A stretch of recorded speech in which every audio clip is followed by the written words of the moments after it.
The town of Berlin. Country charm at the center of Connecticut. Okay, everyone, welcome to our Berlin Town Council meeting. If we could all stand for the Pledge of Allegiance, please. I pledge allegiance to the flag of the United States of America and to the republic for which it stands, one nation, under God, indivisible, with liberty and justice for all. Thank you. Roll call. Councilor Angelico Stetson. Here. Councilor Giannoni. Here. Mayor Kaczynski. Here. Deputy Mayor Luddy. Here. Councilor Pagliaro. Here. Councilor Panesso. Here. Councilor Rosso. Here. Mayor, we have a quorum. All right, thank you. So before we get to our audience of citizens, we have a proclamation to present. So I'll just read a couple lines here on our newly anointed Eagle Scout. So congratulations to Matthew Dennis. And I'll call you up in a minute, Matthew. I know you already have the original proclamation. So your Eagle Scout project was to build a new information booth at the Berlin Fair grounds for the Lions Club, which is great. As I think we all know, the old booth was pretty much worn and needed to be replaced. Plus, it was not handicapped accessible as well.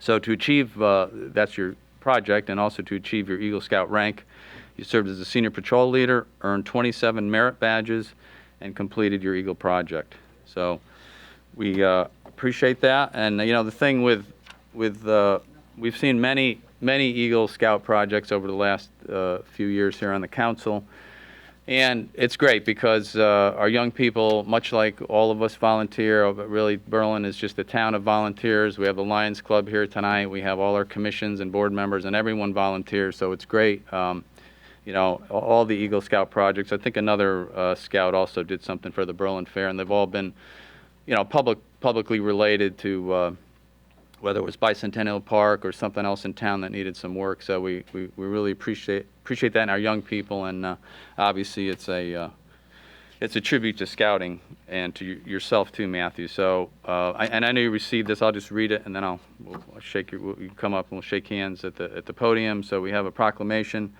The town of Berlin hereby recognizes Matthew J. Dennis on achieving the rank of Eagle Scout, Boy Scouts of America.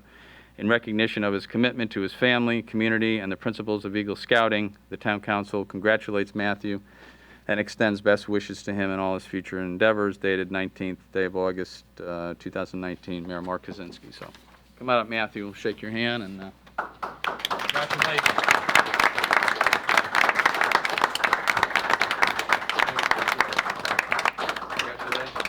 Job well done. Thanks a lot.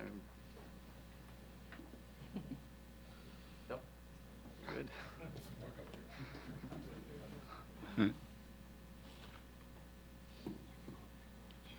Great. Thanks again. Thank you.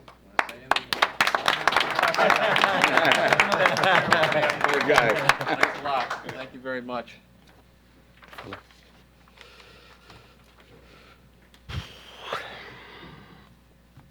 Okay, now next we have our audience of citizens. So if anyone's here to speak, as part of the audience of citizens.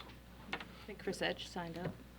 Chris Edge signed up. Okay, we'll let you come up, I guess. Just this time. Make it quick. Yeah. Come on It's a down. lot on the agenda, Chris. I'm sorry he left because I'm an assistant scoutmaster and I realize how incredibly difficult it is to get to that point in the determination.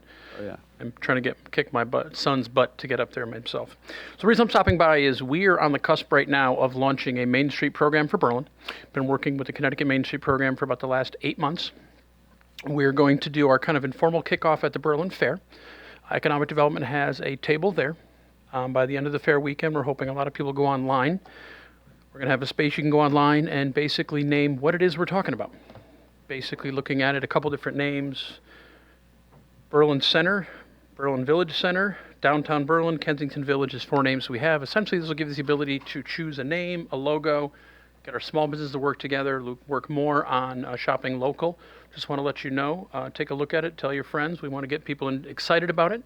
Did a meeting at the firehouse tonight. Have a number of businesses that are very behind it, and our goal again is to get people to support Berlin, particularly those who sell to each of us. So thank you very much, and appreciate your time. Thanks, Chris. Before you go, while you're there, are you up later? I'll ask you later. If not, you're here now. So just tell, for the benefit of the council, what you told me, I think, the other day. So we had some movement on the parking lot, right, behind the... Yes, right now, I have sent a lease to Corporation Council, modified lease. This would be for the parking lot in the rear behind, basically between Main Street and Farmington Avenue. Currently, it's behind the coffee shop, the real estate office, and Dr. Horn's dentist's office. So you got the third individual to... Right now, we are in line for it. The third gentleman is looking to buy the building and sign on to it. I'm waiting to get the lease. As soon as we have that, we will sit down with them. We have the monies in place from the state of Connecticut. There are some other issues we need to work on, but right now it looks like 5 of potential 6 are on board. Again, we'll need to work with Corporation Council, but things are looking in the right direction. I will again need to go back to the state to tell them that the money is best used there, which I think we can do. Everybody knows how challenging it is. The good thing, too, in the last 18 months, 2 buildings have changed hands. Potentially another 3 to 4 could change hands in the next 18 months. So that's good news. Many of them are coming in, putting money into it.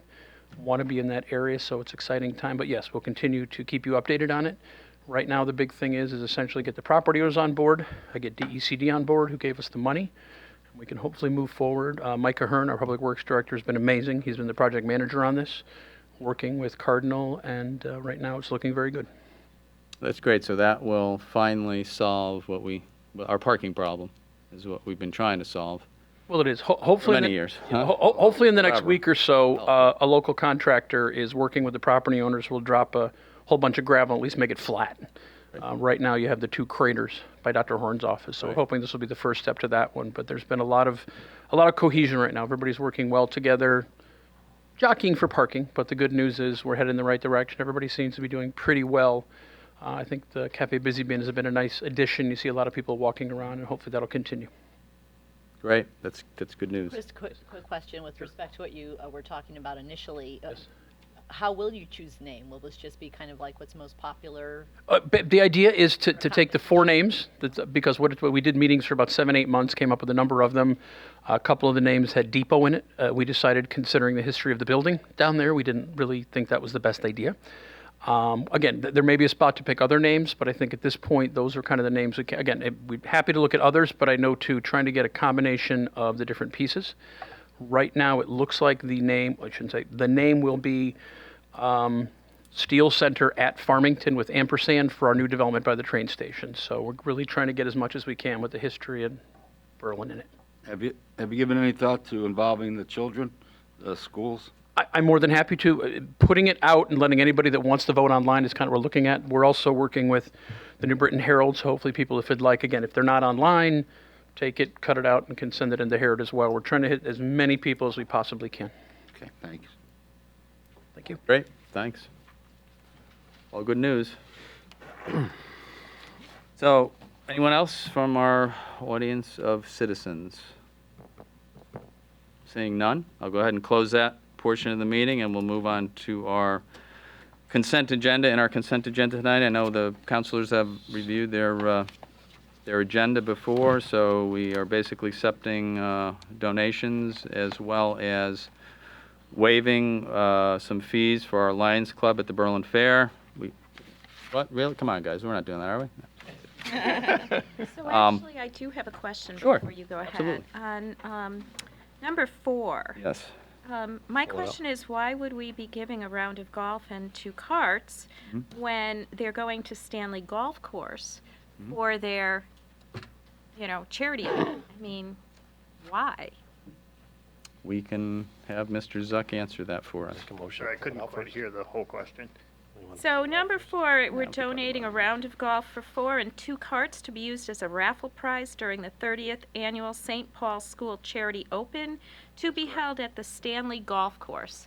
That's correct. My question is, why would we give a donation, and why aren't they holding it in our town? Basically, the St. Paul's School obviously is in Berlin, so that's where the Berlin affiliate and the commission felt, because they've donated to this organization in the past, that they should continue to do that. And also, what we're looking to do is send a letter with the donation if the donation is approved, send a letter to try and solicit their business back to Timberland. Has it ever been Turnip- in Timberland? Excuse me? Have they ever done it Yes. in Timberland?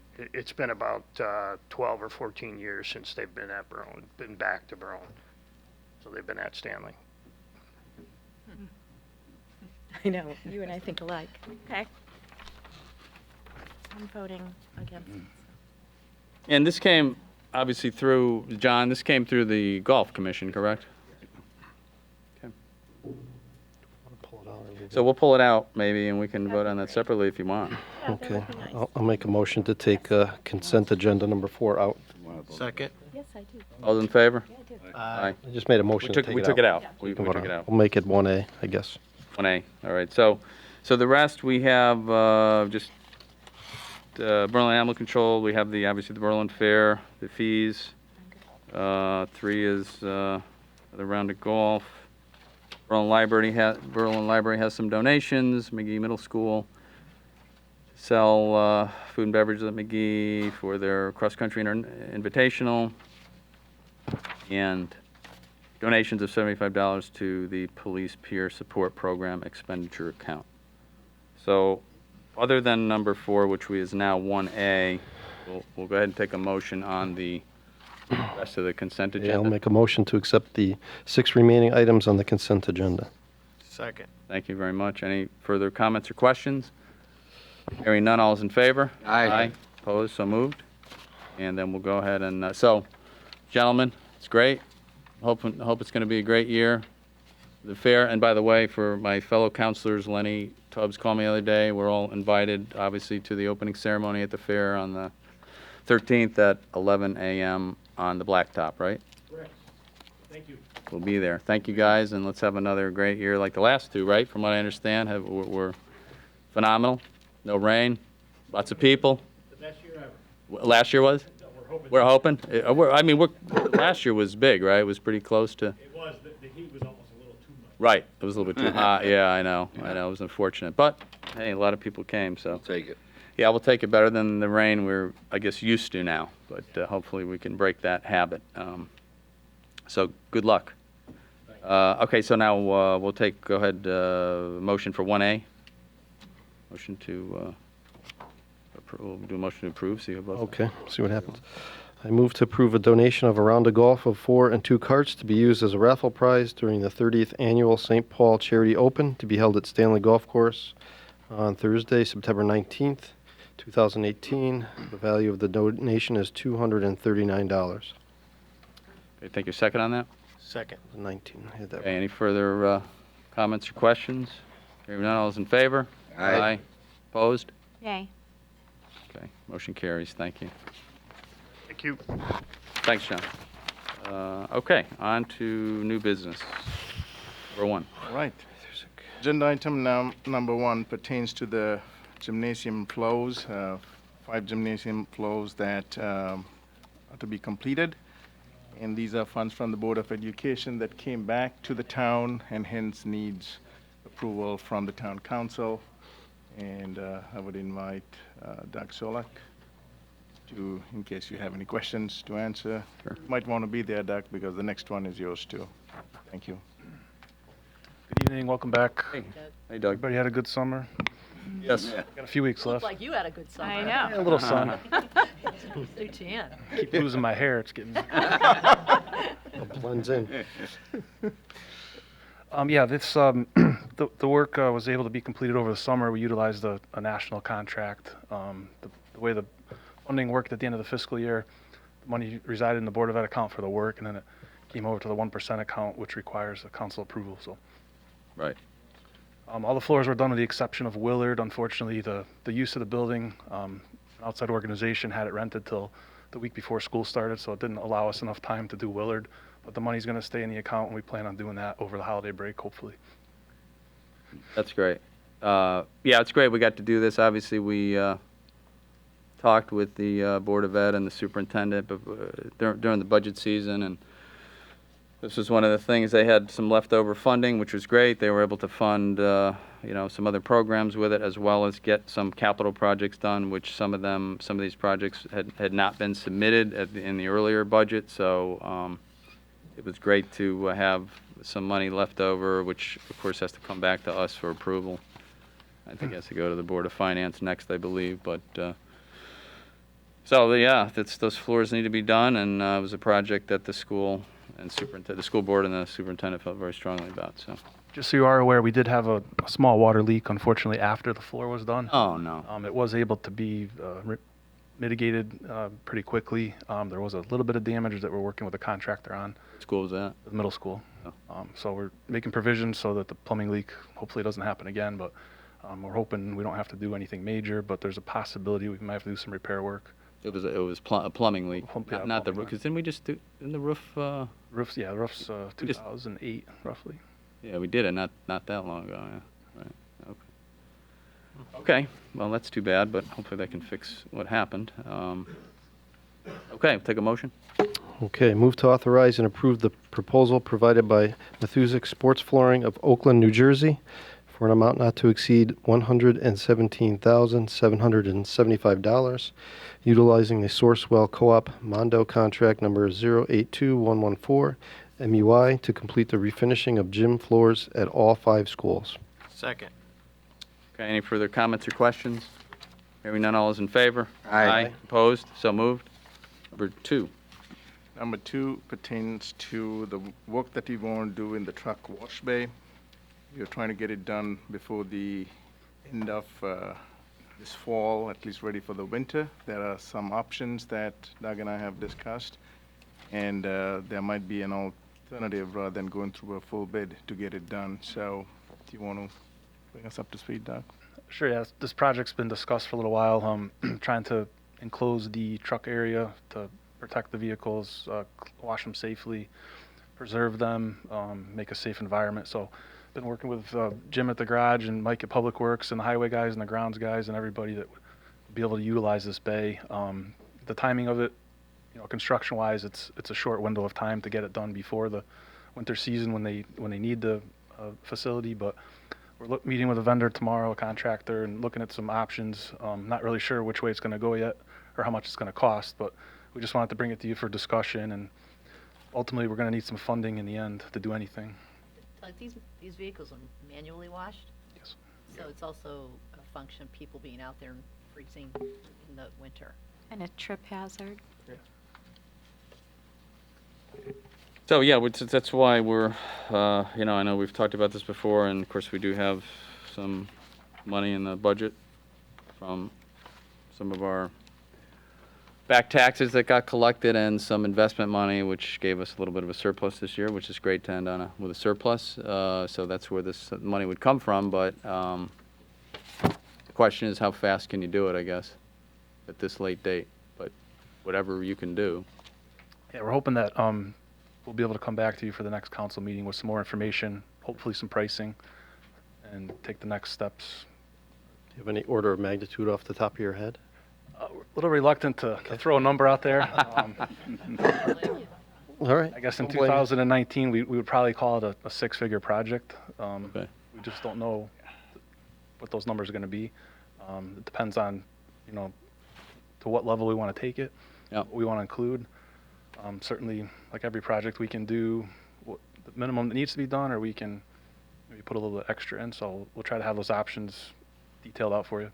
Well, it's interesting. So it's a 6-figure project, which, is, to me anyway, personally, my own thoughts would be it's important to do. Obviously, since we have some new trucks too, we want to keep them as clean as possible and protect our workers from the elements. And we haven't seen this yet on the council, but I'm curious to see when it comes to us. Someone was proposing a $200,000, I heard a price of $300,000 scoreboard at a new high school field. So, with our surplus, I guess. So, to me, this would be number 1 on the list rather than a $200,000 or $300,000 scoreboard. But we'll see when it comes to us from Parks Department. That's just something I guess that's coming from what I've heard. I haven't really heard all the facts, but this,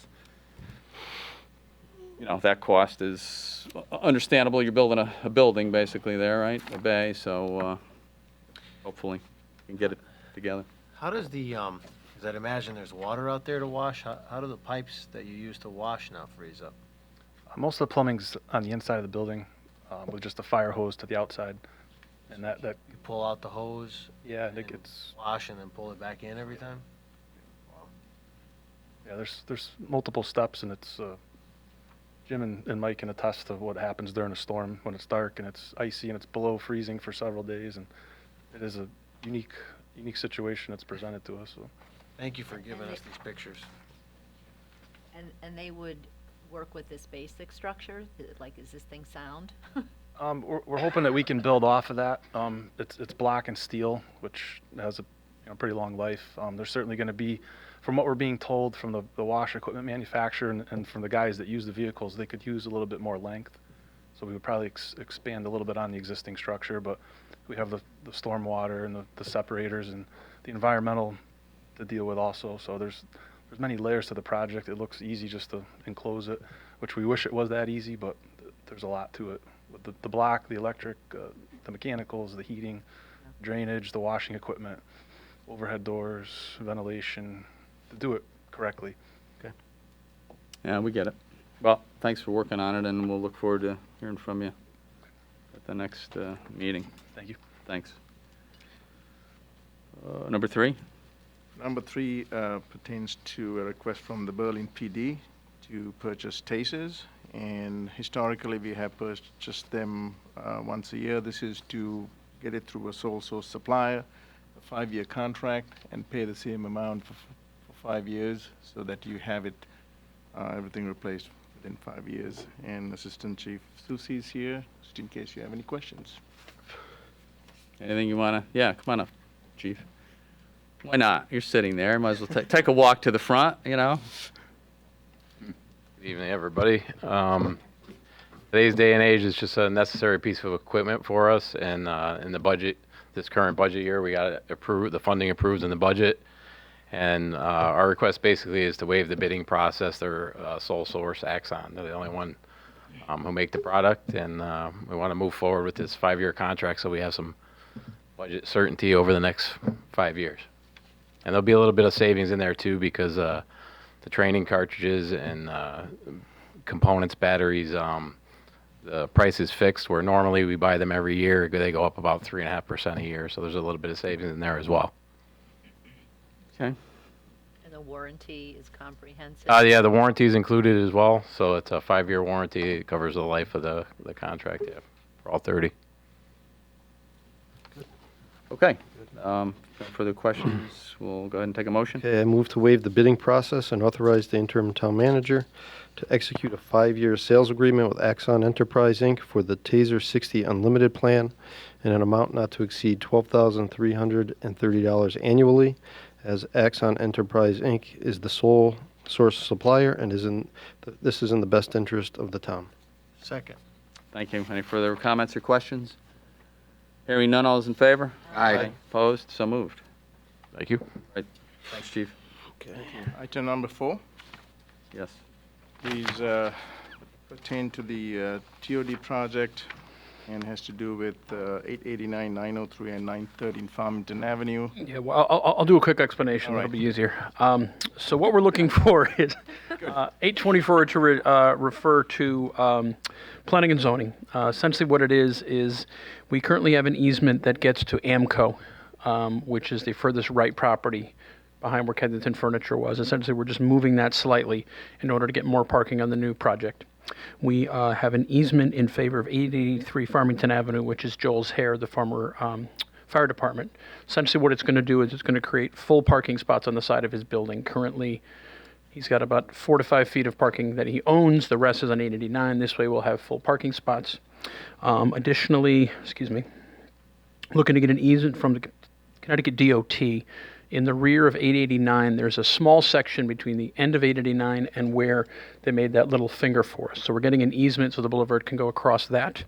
And then the last piece is to be able to have an engineer control variance, which essentially means that we're going to be capping the site, so any environmental contamination cannot go on site. And essentially what we're doing is this body is just moving it to planning and zoning for their approval as by state statute 824. Thanks.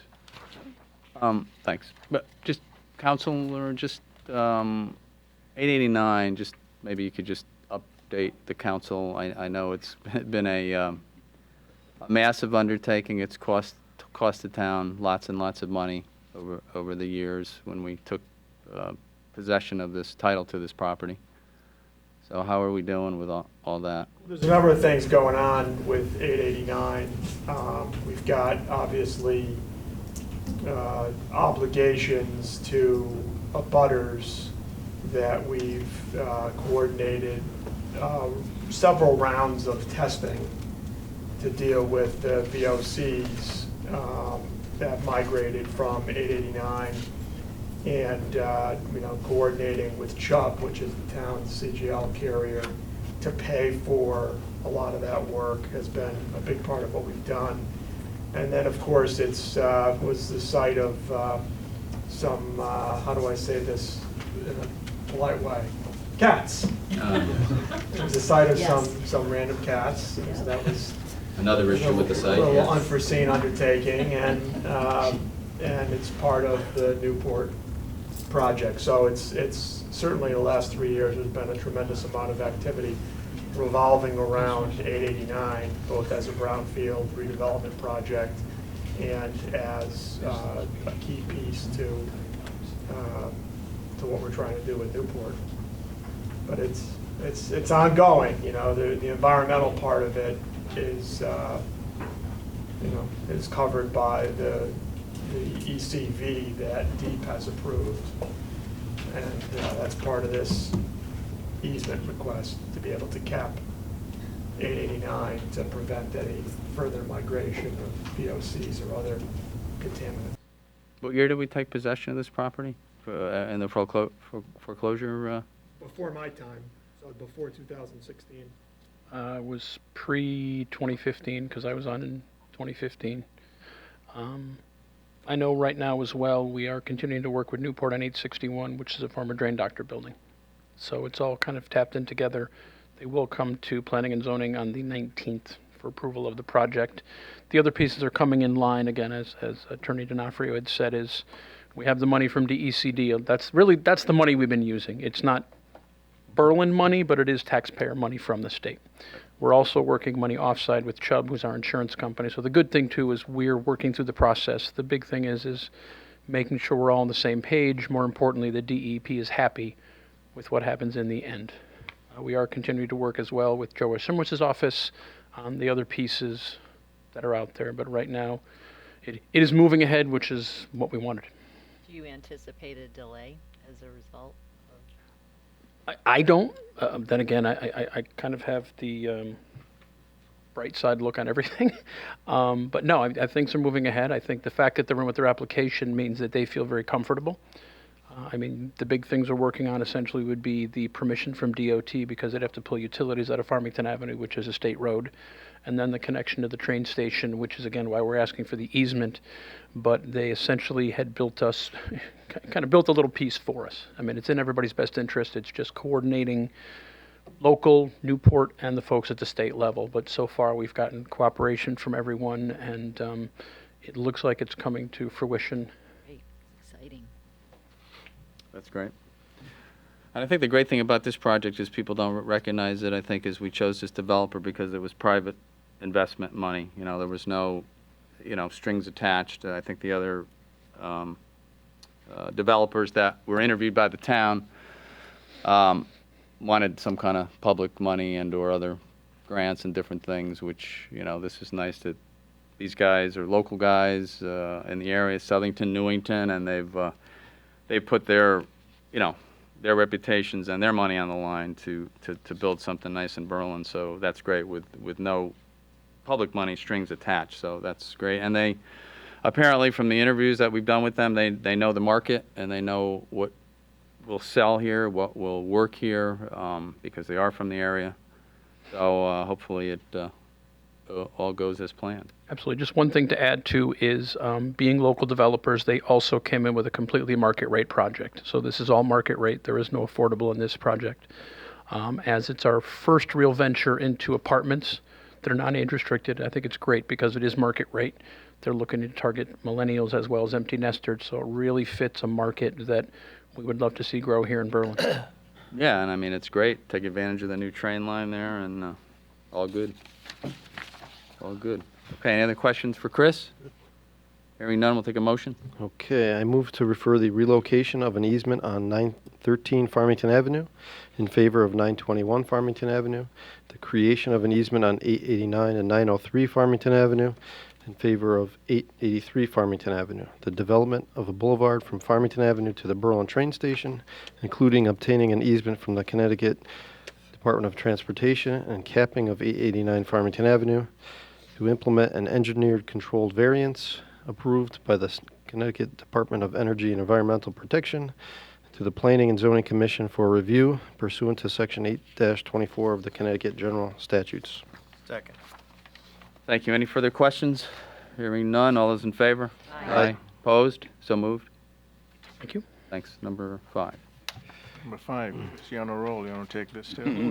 Essentially what this is, it's waiving the town's bidding process to authorize interim town manager to enter into a contract with Yantic Incorporated. We have worked with them as well as they've worked with Newport for additional survey work. This essentially is making sure that we're all set, that the property lines work up, particularly with these easements we're talking about. It is somewhat challenging, and Yantic has been working very closely with us and the developer to just make sure we have everything correct before we have Attorney D'Onofrio put the easements together.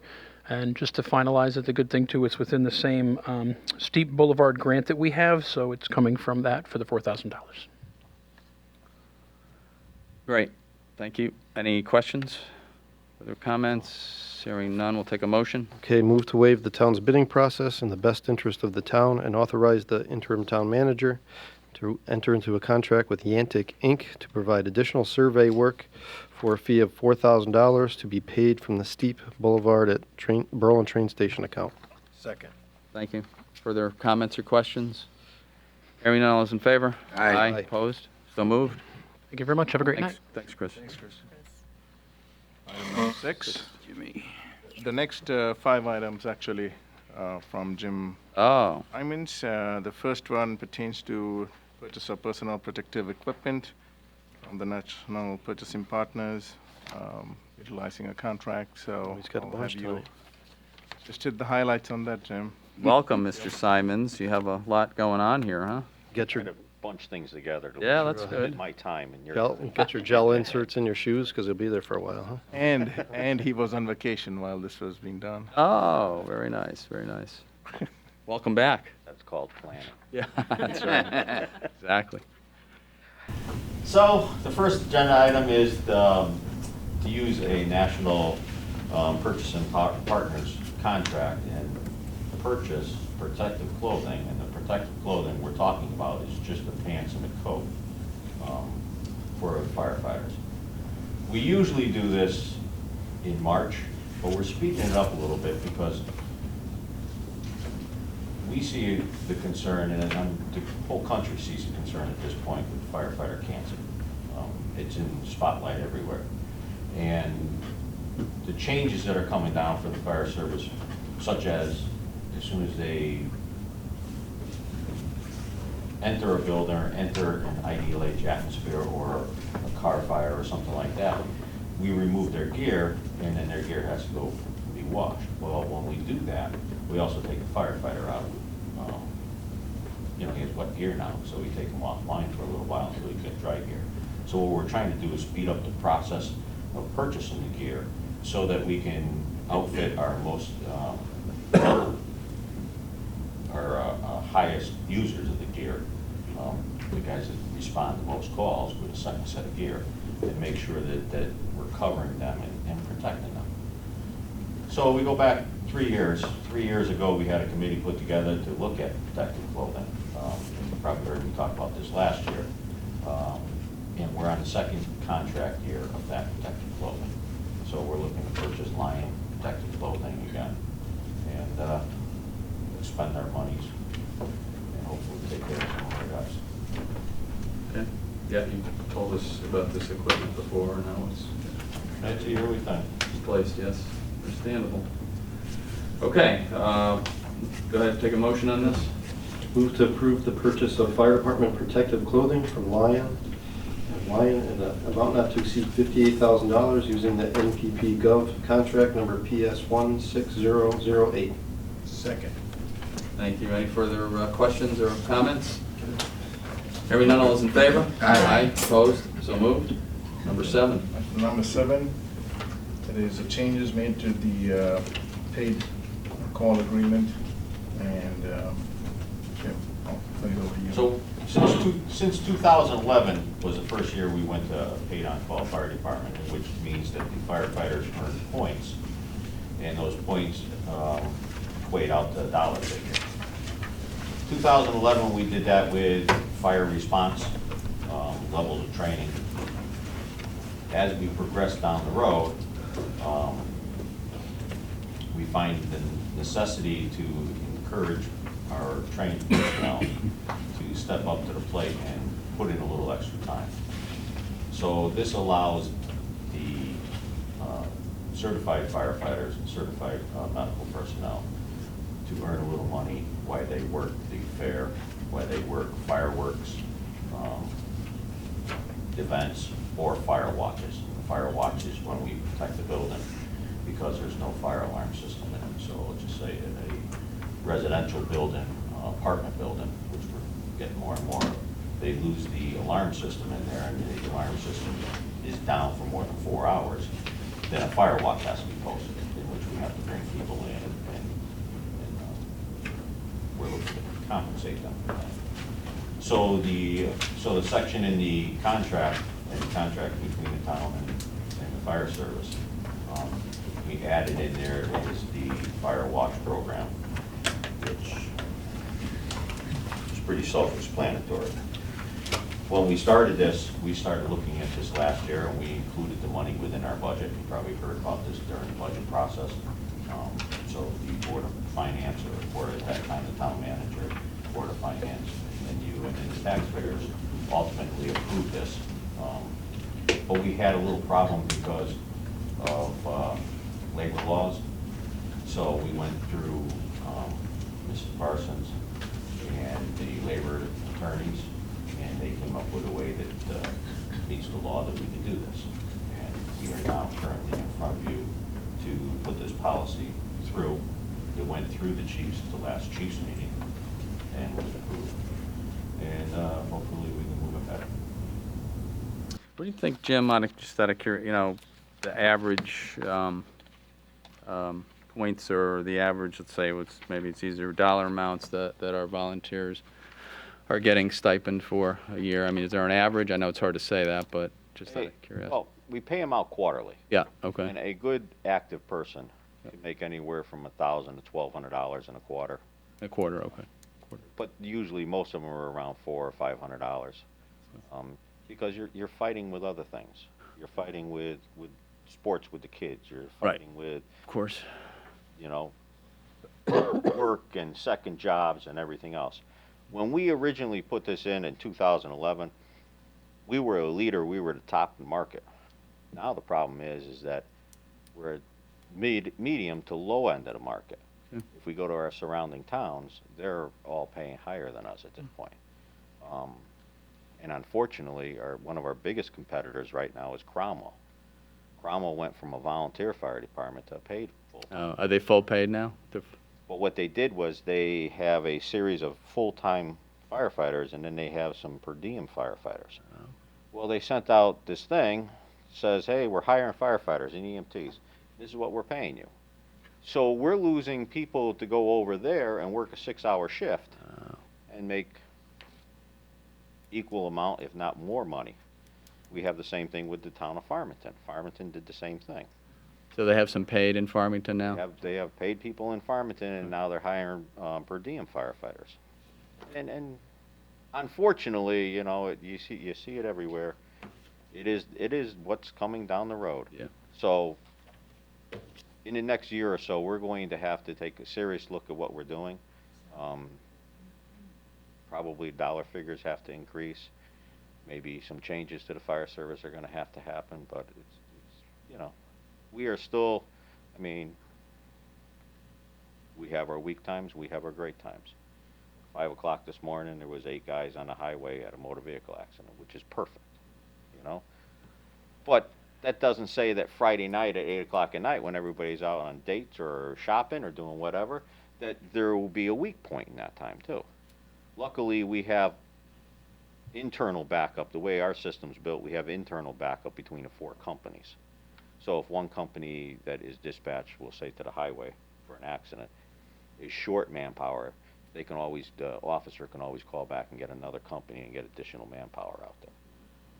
But it is the volunteer service, and volunteer service in the United States is going down the tubes. I think we know where we're probably headed. I think that's just nationwide, right, unfortunately? Right, nationwide. Yeah. I mean, Cromwell just went. Yeah. South Meriden, which was part of the city of Meriden. Actually, the city put a truck into South Meriden's volunteer firehouse and only limit their responses to the volunteers down there now. So they're slowly taking over. Southington's volunteers are non-existent anymore. Really? Yeah. It's Yeah. the times. Yeah. Well, I mean, people don't work in town, you know, people work all Old over. and they're farmers, not- the old factory yeah, guys it's that different. used to get out, you know, Yeah. used to have business in town that the factories would let the Right. guys go. You don't have that anymore. Yeah, it's different. It's different. Well, it's a different world. I mean, it's great what you guys do and have done, and it's been great for Berlin all these years in our history. But yeah, times do change. So I think we know where it will ultimately probably have to go to protect the town. I mean, it's hard to. Sure. We got weak spots. That's never a good thing. So. No, they're still running 650 to 700 calls a year. Yeah. Which doesn't. That volume of calls doesn't warrant a full paid department.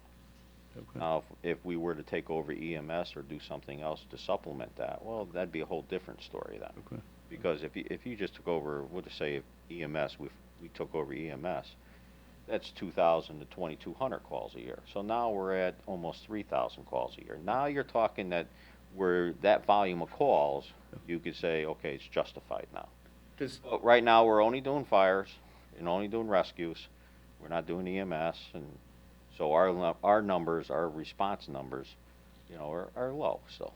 I mean, Cromwell is a smaller town still, I think, right? Cromwell does EMS. Oh, they do EMS. They do about the same actual fire calls as we do. Okay. But their EMS and their EMS calls with the assisted living facilities over there is huge. Oh, okay, yeah. So they have their own ambulance that's built into the fire service. Oh, right.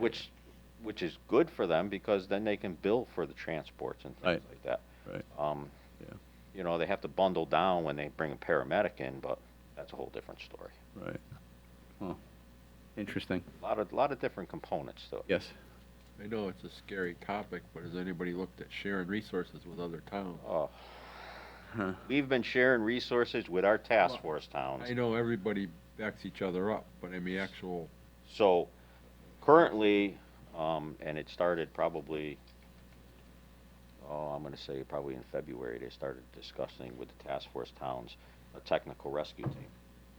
So that because of manpower, because of equipment expenses, technical rescues such as trench rescues, high angle rescues, the rope rescues and all that stuff, they would pool from everybody and come in. As far as regional dispatch, where an engine from Berlin would go automatic to Weathersfield and Weathersfield would send, we're not at that county level yet. But you're seeing more and more automatic mutual aid. Automatic mutual aid is the name of the game today because nobody can put it out. I mean, if you just go to Middletown, City of Middletown absorbed Westfield Fire Department and South District Fire Department and made a big firehouse, or not firehouse, but fire department. They still are their own individual organizations, but now when there's a fire in, we'll just say downtown Middletown, they're pooling all these resources in. And same thing with our task force. When we have a major fire, we pull all those resources in because you don't have the manpower. But do you think it'll ever reach a point where when we have paid firemen, we'll share them with Cromwell or share them with Farmington? Is that a practical? It is a practical, but I think you'll still see it on a mutual aid for second alarms and things like that. You won't find it on the primary. If you went down to Maryland and down there, where they have county government and county fire departments, that happens all the time. But Connecticut's not set up for that yet. Well, Jim, I just wanted to thank you for at least trying to come up with a way to try and supplement these guys. I mean, it's a real hard thing to get somebody to work in town to have an owner of the business they work for let them go for the day. I see the signs everywhere. I had family in Southington. They had the signs up, and I know that Company 5 gone. I think they got full-time people in there now. My father-in-law that just passed away was a founding member of that. So I would drive by and see that sign, and like, oh, they have the same problem in Berlin. Volunteers needed. So it is hard. So, thanks for at least trying to stretch it out as long as we can, make sure that these guys are compensated fairly. Okay. Go ahead, and take a motion on this. Make sure I got the right one. Move to authorize the interim town manager to sign the updated paid-on-call agreement approved at the August 21st, 2019 Board of Fire Chiefs meeting. Second. Thank you. Any further questions or comments? Hearing none, all those in favor? Aye. Opposed? Motion carries. Thank you. 8. Number 8 pertains to a purchase of a used cargo van for the facilities department. And Jim? So was actually two pieces of equipment that they found funding for. One was a cargo van for facilities department, much like the one we purchased last year, and the other one was going to be a youth services, although I understand that funding hasn't been put together yet. So we're currently just dealing with facilities department. So right now we're looking something along like we purchased last year, a Ford Transit. But the problem is with buying something used is you have to have the ability to move quickly when something comes up. I've been on, and most likely this is going to come out of CarMax. And the reason why we'll take it out of CarMax, or we'll look towards CarMax for that, is reliability, warranties, Carfaxes. I mean, there's a lot of benefits to that. And yes, you probably pay a little bit for those, but you do pay for your services. So what this is much like the other years, is you give us permission to go out and search for this. If I do find one, I will run it by the interim town manager, by Dougie and facilities. If they both say, okay, let's move on it, we'll lock it in and bring it in, and then we'll purchase. Okay. Any questions? Anyone? We'll take a motion. I move to approve the purchase of a used cargo van for the facilities department for an amount not to exceed $20,000 with the approval of the interim town manager. Second. Thank you. Any further comments or questions? Hearing none, all those in favor? Aye. Opposed? So moved. Thank you. Number 9. So, let me just go ahead. Yeah, go So the ahead, next one Jim. is my yearly thing on auto parts. So we purchased $125,000 worth of our auto parts annually, and they come from a lot of different places.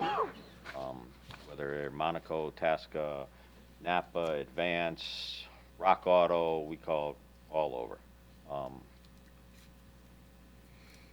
And this is just allowing us to purchase parts from those. Some of them have contracts, state contracts, or other contracts out there, some of them don't. But it allows us to make those purchases. Now, a couple things, I'll give you little stories. For somebody to purchase a part at the garage, and I have my mechanics do all their own research. So let's just say that this truck needs an exhaust system. They'll give me at least 3, preferably 4 different prices on that exhaust system. They'll not only contact OEM, which would be a Chevy dealer, a Ford dealer, or whatever. At least 1, if not 2. They'll contact Advanced Auto. They'll contact Napa. And we have, when I say contact, we have all that stuff on computer down there. So we just go through and look it up. And we look for a couple different things. We look for the best price, obviously, because there's only one way you can keep going and keep that parts account at that same funding figure. And they'll also look at availability. Now, if it happens to be a truck that we can put on the side for a couple days and wait for something to come in, we may purchase it from Rock Auto, which is a national web-based parts place. If it's something that we need right away, let's just say it's an exhaust system for a police cruiser. Well, then it will come, then we'll look for who has the fastest and who is the best price. So the guys do a lot of research when they purchase any parts, and we purchase a lot of parts. I mean, if you just take the $125,000, we're talking somewhere on the average of $2,000 in parts a week from different locations, give or take, because some weeks it could be a little higher and some weeks it could be a little lower. But we do our due diligence and we do the research on it. And this is just allowing us to get your approval so that we can move on with, so we're not always constantly coming back and saying, hey, we need an air conditioner compressor that's gonna put us over at Napa or something like that, you know? Okay, yeah, no, it's an efficient way of doing things. I've done it before, so. Okay, so I guess we got a series of motions here, huh? Jeff, can I read separately the ones with different straight contracts, and then we read the three that are together, lump them together as, okay. Okay, first one, move to approve the purchase of auto parts and supplies using the Sourcewell contract 062916 GPC from Napa Auto Parts for an amount not to exceed $30,000. Okay. Second, thank you. Any further comments or questions? Hearing none, all those in favor? Aye. Motion carries, thank you. Next one. Okay, number two, move to approve the purchase of auto parts and supplies using above U.S. Communities contract from Advanced Auto Parts for an amount not to exceed $15,000. Second. Thank you. Any further comments or questions? Hearing none, all those in favor? Aye. Opposed? Skip down to number four, move to approve the purchase of auto parts and supplies using the above state Connecticut DAS contract number 16 PSX 0069 from Tasca Ford for an amount not to exceed $25,000. Second. Thank you. Any questions, comments? Hearing none. All those in favor? Aye. And lastly, I move to waive the town's bidding procedures. Sorry about that. To approve the purchase of auto parts from Fleet Pride for an amount not to exceed $20,000. From Monaco Ford for an amount not to exceed $25,000, and from Rock Auto for an amount not to exceed $10,000.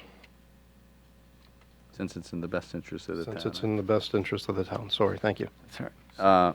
Second, thank you. Okay, any further comments or questions? Hearing none, all those in favor? Aye. Opposed? Motion carries. Thank you. Item number 10, Number 10. along the same lines, has to do with Goodyear tires. Correct. Simon? So primarily, we use Goodyear tires, and we use Goodyear tires. We go through to most of them because they're OEM on vehicles. So we'll just take the police fleet, for instance.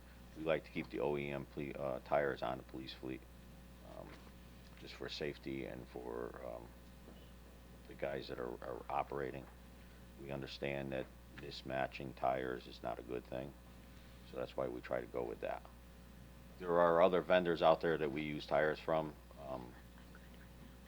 We may put a lesser tire on a staff car that doesn't need a high-speed rating on it.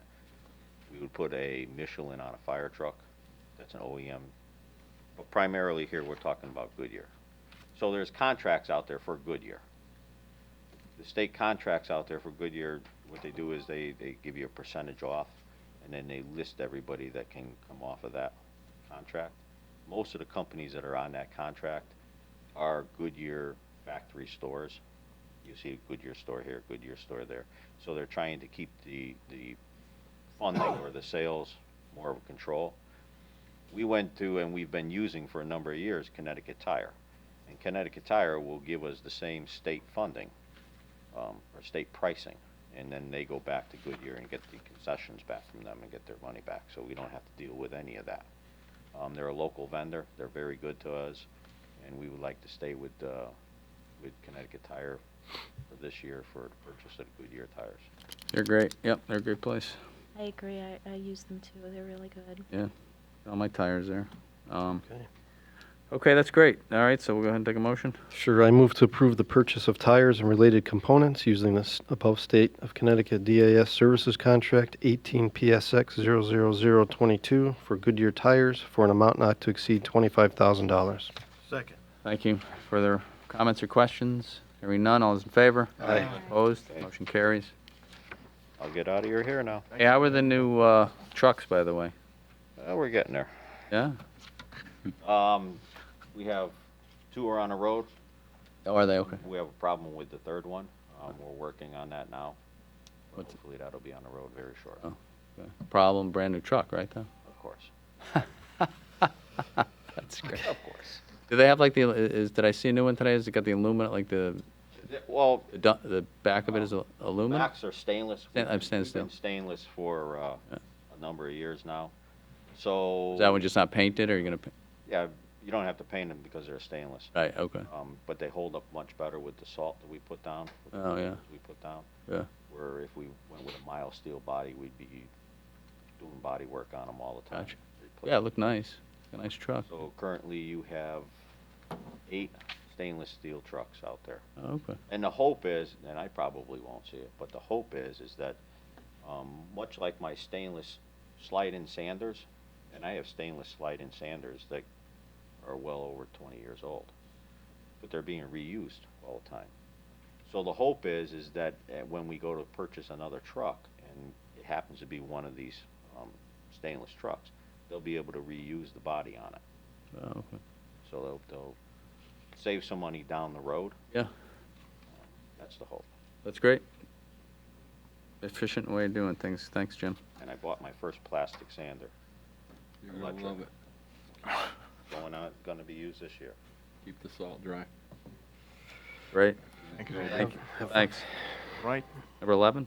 Number 11. Next, actually, all 7 items are from Public Works. And we'll start with the first one, has to do with the water pump station that we are decommissioning and on some diesel that leaked and contamination and needs some services of a firm. I'll turn it over to Ray. Good evening. I seem to come up here almost all the time talking about pumps, and so this is another pump story, basically. Leonard Engineering did a study for us at the Woodlawn Station, which is a water pumping station, which is really defunct. Basically, it's an existing 2 million gallon storage tank with 5 pumps, and basically the pumps are not occupable. The water in the storage tank is over 15 years old and hasn't been used since the putting out the 5 and dime fire years ago. So we're disconnecting it, and in disconnecting it, we couldn't afford to pay the $200,000 for the dismantling of that. But we did want to attempt to get rid of the fuel tank. The diesel fuel tank was buried, and it was used for our generator. So we hired Leonard, and it was a very inexpensive thought we had originally. We had a EnviroShield who did the actual excavation. As it would have, we out of the 1,000-gallon tank, we were able to remove 400 gallons of product and move it to another site. Unfortunately, when the tank was removed completely, there was enough product on the ground so that it was basically a remediation issue. Changes the whole contour of the situation. Have to report it to DEP, and then there's a remediation process. So that's where we are at this point in time. We are now hired, and because of Leonard's background, they're going to be the oversight engineer. We're going to have probably Earth actually do the removal, and what we do is we have to stockpile it, and then we have to take it over to a site over in Plainville and incinerate it. So, and then there's a lot of testing that has to be done to make sure that there's no additional product in the soil. So it's changed the whole complexion of that process. Okay. Nope. Nothing we can do about that. Gotta clean it up, so. Take a motion on that? Sure, I move to authorize the interim town manager to waive the bidding requirements and award the contract for environmental testing and remedial oversight to Leonard Engineering, Inc. in the amount of $22,000, as this is in the best interest of the town. Second. Thank you. Further comments or questions from anyone? Hearing none, all those in favor? Aye. Opposed? Motion carries. Thank you. Keeping with the theme of the pump, Yes. this is a sewer pump. The basic issue is 436 Berlin Turnpike pump sewer pump station services actually all 3 of the districts, Berlin Water Control, Worthington, and Kensington. Lo and behold, when developer Peter Daddario came to us and sat down with us and showed us this proposed development off the Berlin Turnpike, we looked at it and said, we have a serious problem here. Originally, he was coming in looking for an easement swap, which is probably the least of our concerns. The bigger issue here is that the way the development is being proposed, it really kind of boxes us in terms of expansion. This is a pumping station we do have to have renovated and expanded, and we've mentioned this several times in the past. Financing is one of the issues, so we're looking at this probably within the next year or two to do. As I said, it's the largest pumping station we have. It's probably going to cost around $2 million. That's really part of the problem, is that renovation. So Dave Prickett, he has his own business, at the time we was working with Woodard and Curran, came down and evaluated all our pump stations, and then he went down independent to his own company, and we decided to use him. He's been very good. He's pump stations is his forte. So basically, we've asked him to come up with some suggestions and modifications as to what we could do with his site before it becomes an issue where the developers develop something and then we'd have to take something by eminent domain. So we're trying to work with them. Peter DeAdio seems to be pretty reasonable, and so we're going to be sitting down with him after we have the engineer develop some plans and proposals for our pumping station. Great. I kind of wondered how that was going to fit into his development.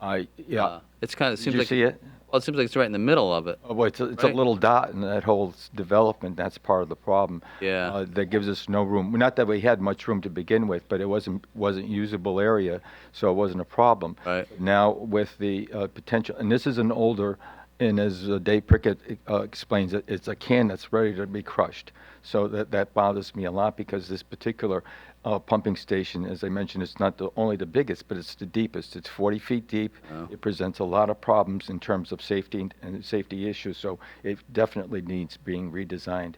Now, you can't move that. I'm sorry, can't. Well, Over, actually, it was an interesting point. There was some, and that might be one of the proposals, is to move it closer to the further down, further south. He's also proposing a gas station, and a portion of that gas station is actually going to be over our sewer main. Sewer line there is 42 inches. It's our biggest line.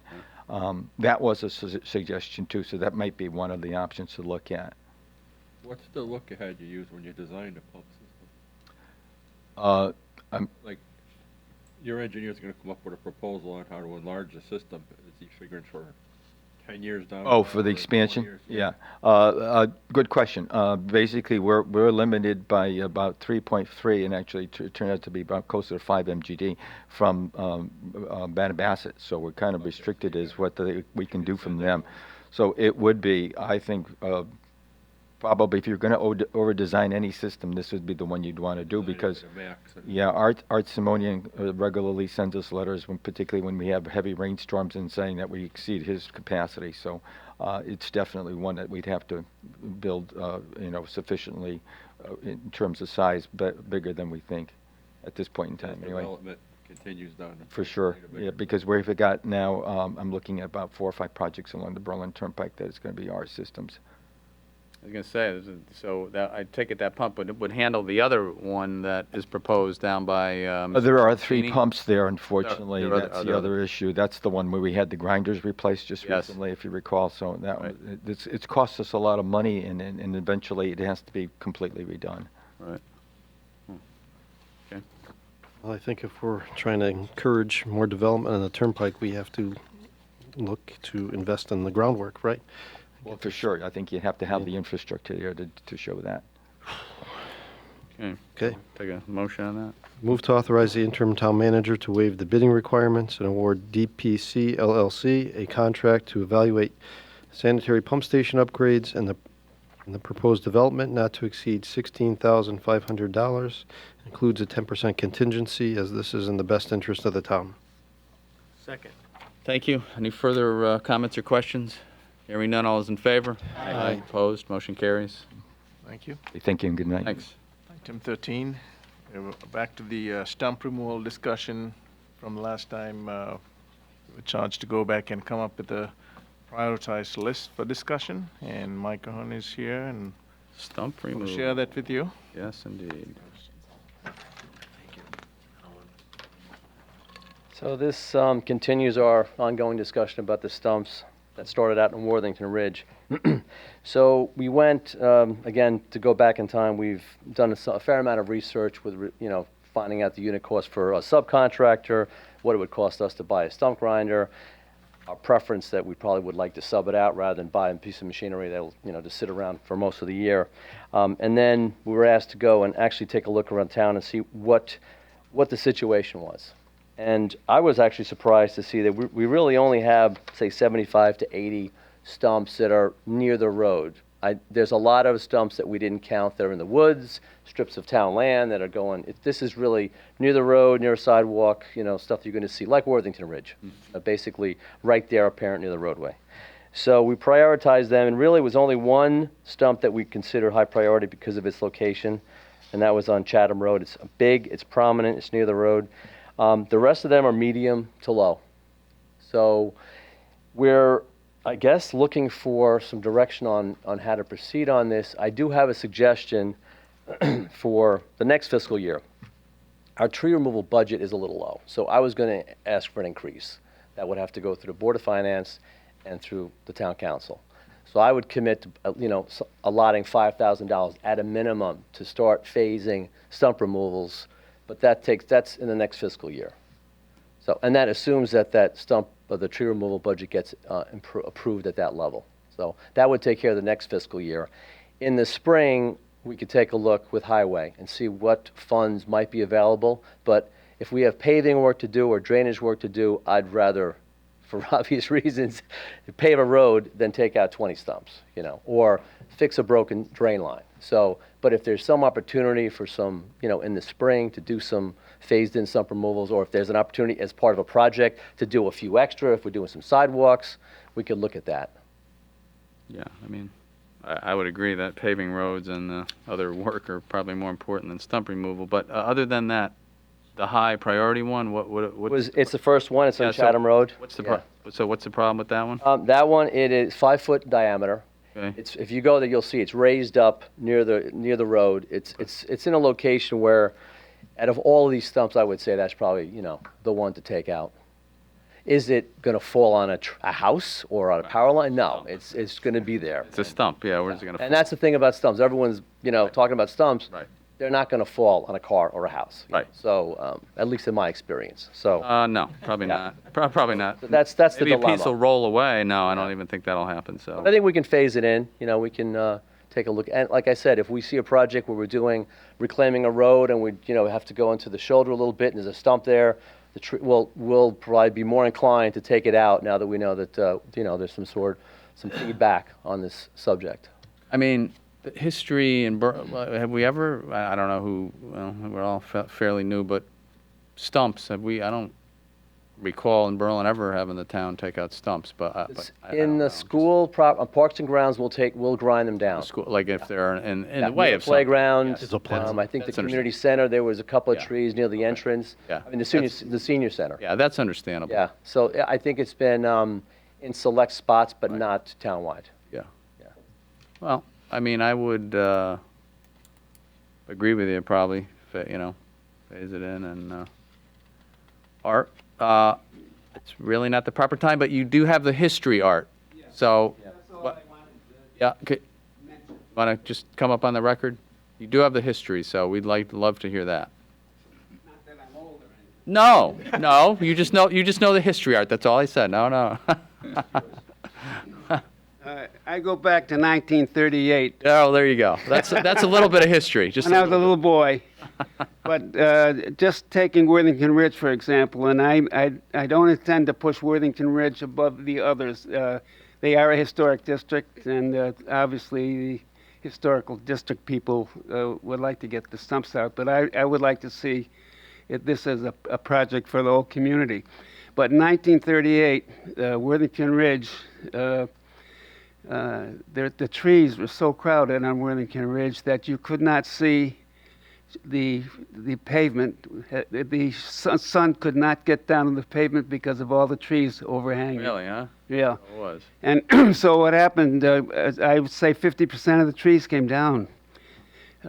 People who lived on Worthington Ridge and in that area, they went to work in the morning and they parked their cars 5 blocks away because they couldn't get there at night. And what happened, the town removed all those trees and removed all the stumps, and they planted new trees. And ironically, those new trees are the ones that we had the problems with now because they're 80 years old. Right. So the point I'm making is, that Yeah, they're awful looking, the stumps are, and it's not just on Worthington Ridge, but all throughout the community. And as I said originally, I would like to see it as a project over a period of years so the town won't feel it on their tax rate. And at the same time, when they remove the trees, then as the mic is Mike, right? Mike, right there. Yeah. Just mention the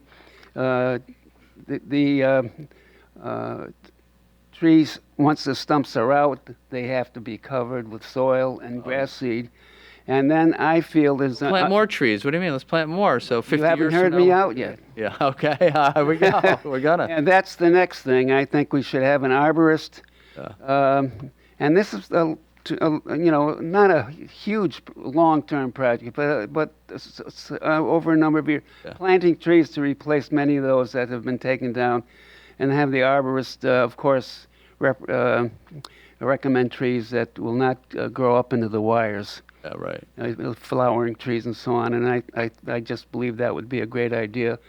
But I'm just saying that the history of the town, the trees were replaced, and now they're being hopefully replaced again. So. Right.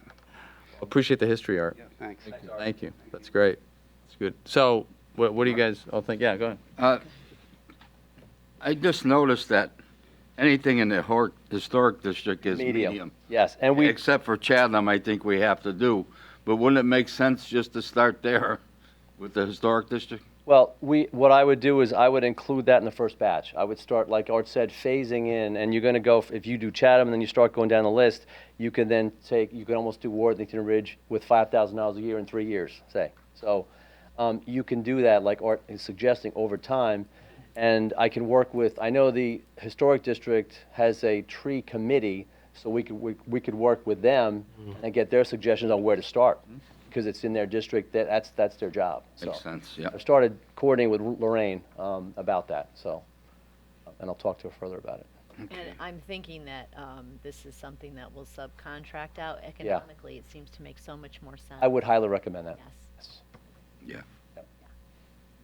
I'm in agreement with you too, Mike, to use your unit prices when you go through the bidding, increase your budget, see what happens, incorporate it into some of the other projects.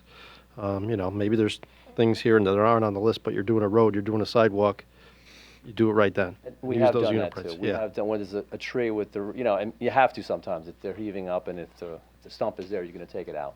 Other than this budget year, can you fit it in the chat? I would do the high priority one first. Yeah, I'd like to start. Get rid of that I'd one at like least. to- I wanted to start this fall, but we have a lot of paving to do. Yeah. And we're wrapping up some drainage, so if there's an opportunity, we'll try, but I think more likely, realistic is in I assume the Chatham Road stump has been there for a long time. Yeah, I don't think anyone's complaining about it. It's not going anywhere, probably Yeah. no. So, but in the spring, if you could fit it into your. We're going to take a look, yeah. Contract that out, and that's only what would your average for what? $500 a stump. For that one, probably $500. Yeah. Well, I'd like to put it with others. Yeah, no, I'm saying you could group some others in because it seems like we always, right at the end of the fiscal year, we have some, Scratch, sometimes yeah. there's some Yeah.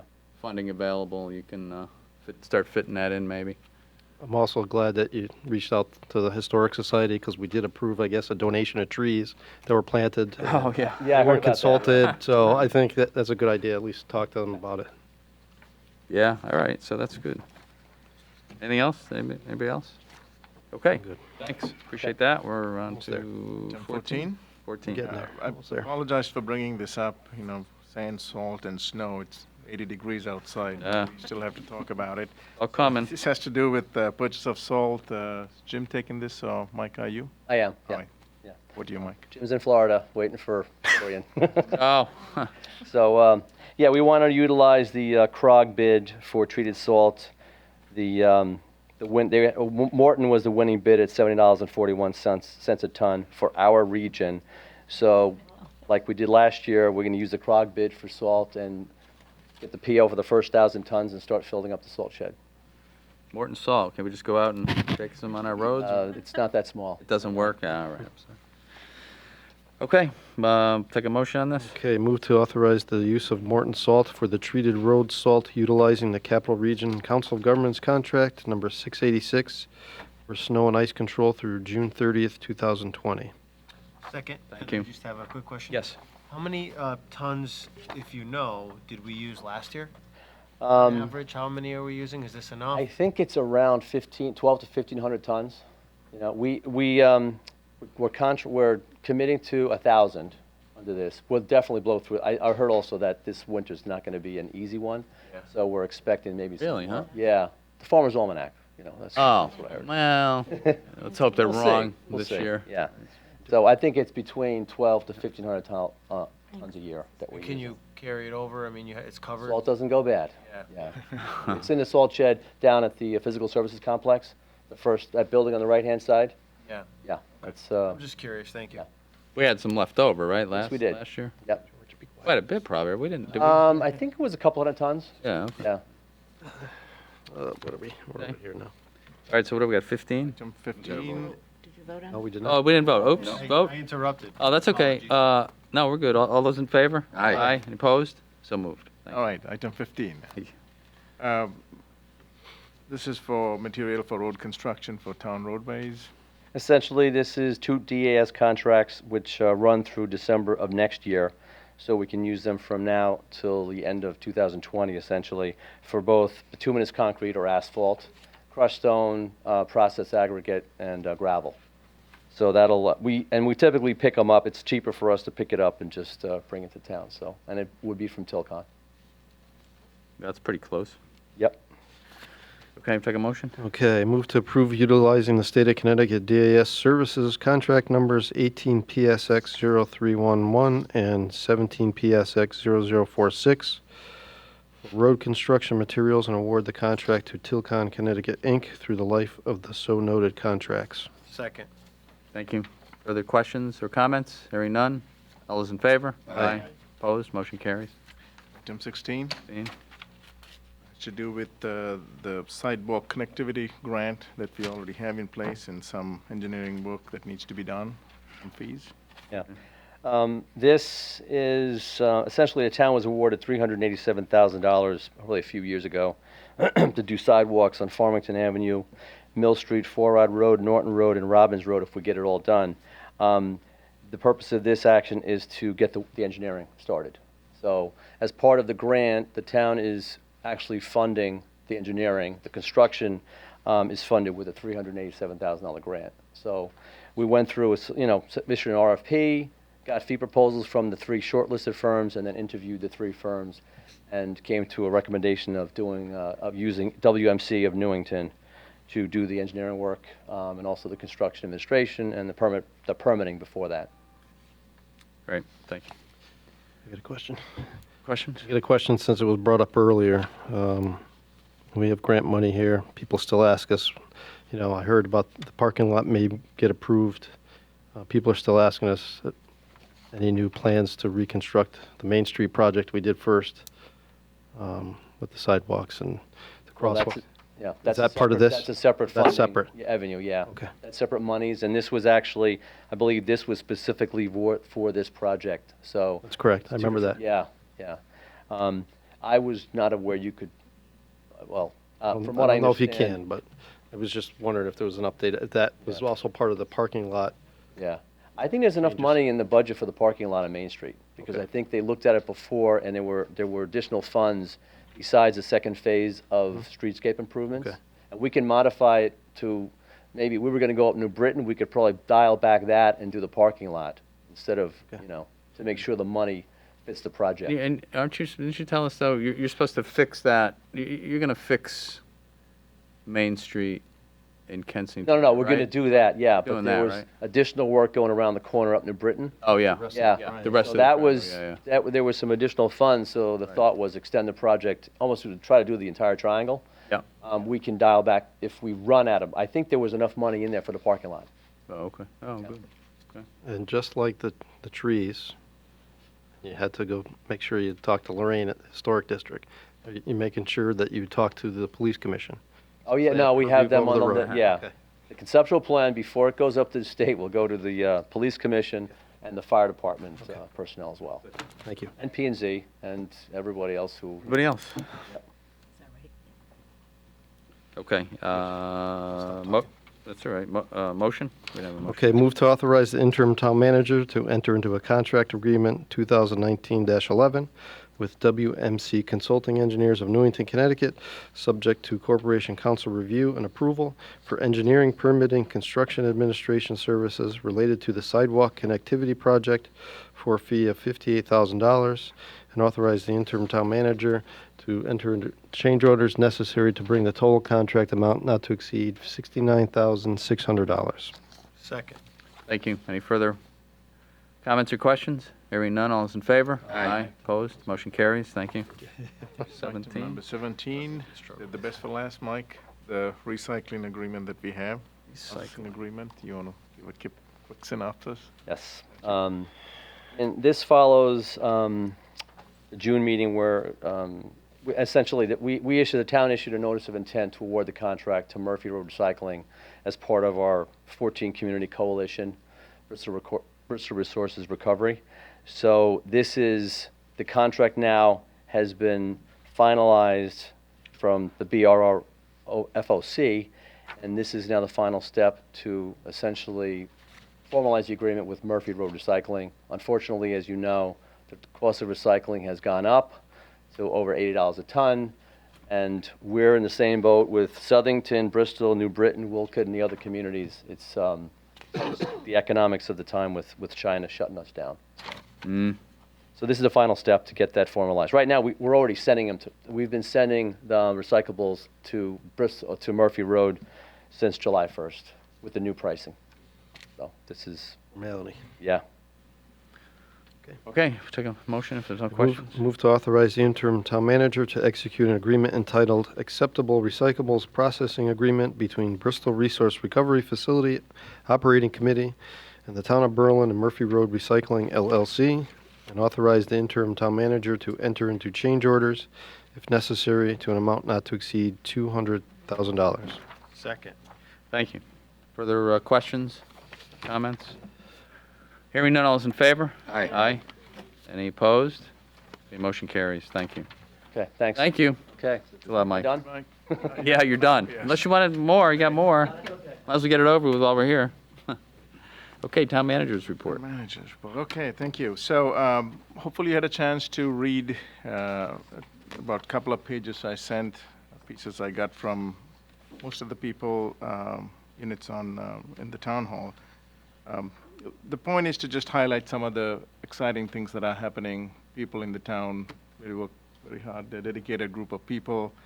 And I'll be happy to walk you through it, but you probably read it. If you have any questions, I'll be happy to. If you want, I can hit I like to highlights. break everything down by department. Thank Yeah. you. Yeah, Very impressive. Yeah. Great, thank you. it really is. So my goal is to, a lot of the folks who work in the town, they end up getting complaints. That's what you get most of the time. I'd like them to take pride in what they do and also see what their colleagues do. And I think beginning this month, I started this group called All Direct Reports. Only the top managers used to meet. I pull everyone in so that everyone knows what others are doing, and also it's a good way to find out the progress that we are making together as a town. So that'll happen monthly. So if you didn't get a chance, please take a look at it, and I'll continue to keep you posted on the progress that we make. Great. Thank you. Couple of other items. One of the things this is staffing stuff, so if you don't want me to talk about these things, tell me to shut up and I'll be quiet. But generally, one of the things I started talking about, asking all the areas to set up some goals.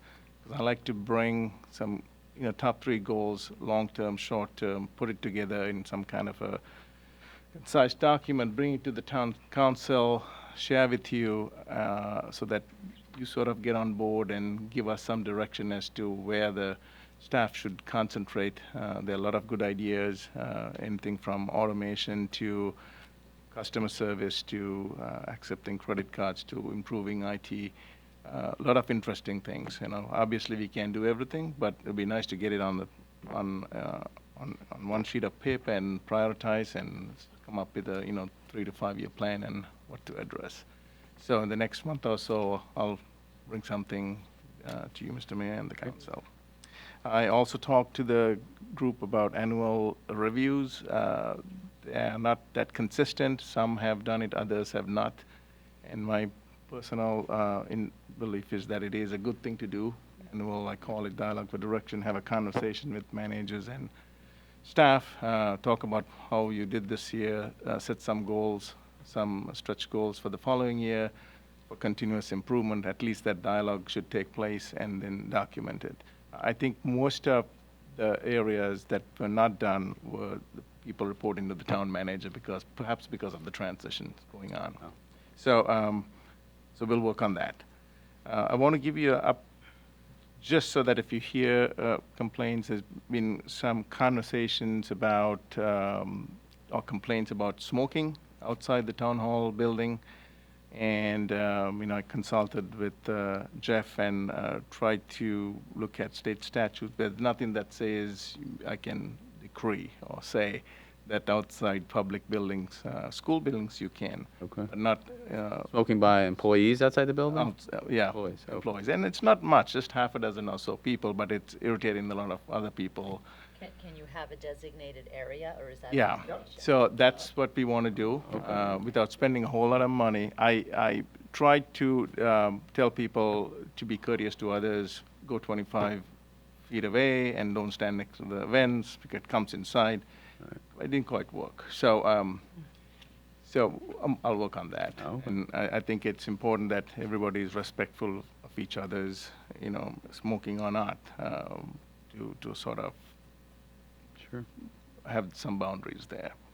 May I ask you a question? Yes, please. The designated area, would it have to be covered and have a waste receptacle for the cigarettes? No. Probably waste receptacle, maybe, so that good it's a idea, good idea. certainly. Yeah. So it doesn't become a lighted area. Right. My two concerns. One is employees should not be smoking in front of the town hall building because there are residents who come in here, which is not a good thing to do. And even if you do it in the back, in the winter, it might be challenging. That's what I'm concerned about, but we'll have to work with that. Especially avoid entrances and vents that bring the smoke inside buildings. It's not a big thing, but sometimes small things consume a lot of time. I just want to bring you up to speed. There have been some inquiries, private investors asking whether we still want to sell the mobile home park. That was in the Hartford Current a couple of years ago. People found, and I think the council and the town discussed that. Yeah, I thought the last we left, I don't remember now, but the housing authority was, Yeah. I thought they wanted to sell it. So I reached out to them, Yeah. and they said, we'll get back to you, but it's a little bit slow. They're not very responsive. So, I'll be happy to work with other groups, and I think eventually we'll have to put it out, Jeff, as a formality. And if you're still interested, I'm just want to not. I mean, I think, as I recall, I thought the housing authority was the one that. We transferred. Yeah, I thought we transferred to them for that reason. I thought they were interested in selling it, but yeah, would be interested in hearing from them. Right? I think remember? we need some research on that Yeah, what to because do. Yeah. that was supposed to self-destruct as people who were there at the time moved. Right. Supposedly, they weren't allowed Right. to sell them, which they did. And there's one But for sale now. I think Is there's there one in there for sale? a codicil maybe in the original agreement. I think we have to research that. And Jeff, could you maybe look into that? I'm sure it is fraught with issues. I agree. I'm sure there's all kind of issues there if we were looked to sell it. But you're right. It was supposed to. You're right. That Like was when to they- when they accommodate moved. people who lived there. That's right. And the agreement was, That's right. fine, you don't sell it. Yeah. When Yeah. you move, and That was it. toot the fanute, and that was Right. supposed to be it. Already Right. have a resident who came in who wanted to deed it or gift it to son or daughter. Yeah, I didn't, you're right, now that you say that, I don't think they were supposed to be able to do that. No. I think it was over, right? It was a grandfather issue, they were there and they grandfathered out and that was it. Okay, so let Yeah, us do now our that due you say that, diligence, Peter. find out a little bit more about it. Yeah, we need to find out, because if it shouldn't be, I didn't think that place was supposed to be in perpetuity, right? It was supposed to end, yeah. Yeah, okay. Yeah, whatever you can find out. Right. That'd be great. Just a heads up, you probably hear about this too, the Moreland Hill High School, Chris Edge and I visited, the VI has visited the place, and the Board of Education has visited, and there's interest for our group, Parks and Recs and Senior Center, to go visit it. They are working to appraise it and come up with a price. At this point, we're just responding and looking and exploring options. But that's in play. They want to sell it, some group's going to buy it. If it's not town, they really want to talk to the town, and we went and visited, and there are It's a nice possibilities, facility. options, there are nice things you can do, but it's early. But let us visit and probably come back to you with some ideas. What the appraisal comes out to be. Yeah.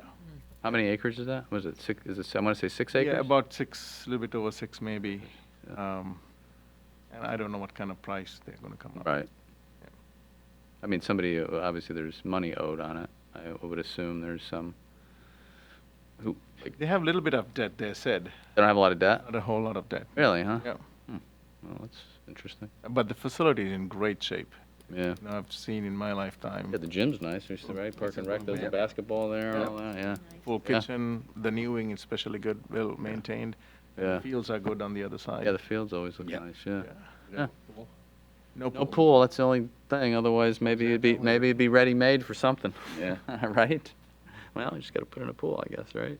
Yeah, it's worth talking to 'em. So in case, you know, you might get calls and inquiries, and so we're talking to them and visiting and exploring options at this point. Excellent. All right? Just the last one, but it also ties into what I want to do next time.